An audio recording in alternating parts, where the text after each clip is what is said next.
I now call first on the government side, Jessica Morden.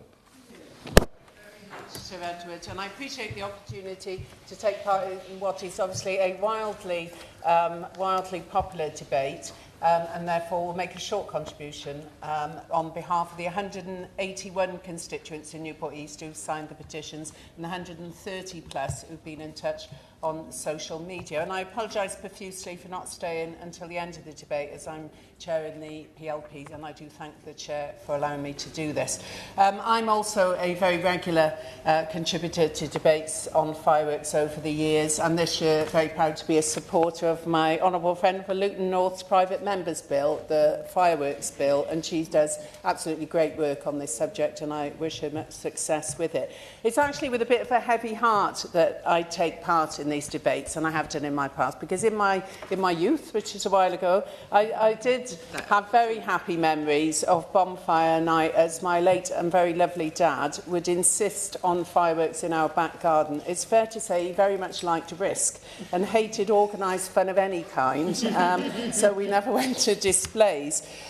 So I do understand why people enjoy fireworks, and I acknowledge that many people use them in a responsible way, and that there are enforcement measures for those who don't. However, I do think the days of a small tin of fireworks in the back garden are long gone, which is why constituents have a keen and passionate interest in this particular issue and regularly raise it with me. Fireworks are bigger, they are louder, they are more powerful than ever before, and they are easily available from unlicensed vendors. And as the Honourable Member for Keighley said, fireworks season now seems to last through autumn and through winter. It's distressing, as the points he's made, all of which I agree with. It's distressing for animals, for constituents who are veterans with PTSD. It's difficult. The antisocial use of fireworks impacts on children and teenagers, and staff in A&E are having to deal with fireworks-inflicted burns. This is a seasonal debate, and we keep returning to it every year. Constituents report having fireworks thrown at them on bus stops, animals being too traumatised to go out, terrorising livestock, fireworks through letterboxes, and more. As one constituent put it, a generation that can't smoke but then can buy mini-bombs seems bizarre. I'd like to pay tribute to the partnership work that takes place in Newport East around big nights like Firework Night and New Year's Eve between the council, the police and the fire service, and I know it's much appreciated in some of our communities. It's fair to say the vast majority of constituents who've been in touch with me in recent weeks support allowing firework use only for organised display. I absolutely recognise their concerns, and I fully support the efforts of my honourable friend for Luton North to restrict their sale to licensed shops, lower the noise limit to 90 decibels and remove the loudest F2 and F3 fireworks from sale. So finally, a big thanks to the police, I'd like to say, for their enforcement work. But let's make their lives easier and the lives of local authorities who are already overstretched by looking again at the legislation. I will. Just.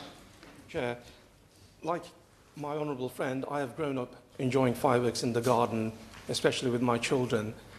Does my honourable friend agree that the step forward may be to reduce the noise levels from what is at the moment 120 decibels to 90 decibels, as is the case in New Zealand, and perhaps have greater enforcement of the times during which fireworks can be let off, and also increasing the age to whom fireworks can be sold in order to enable people to enjoy the family firework occasion, but also to have safeguards in place.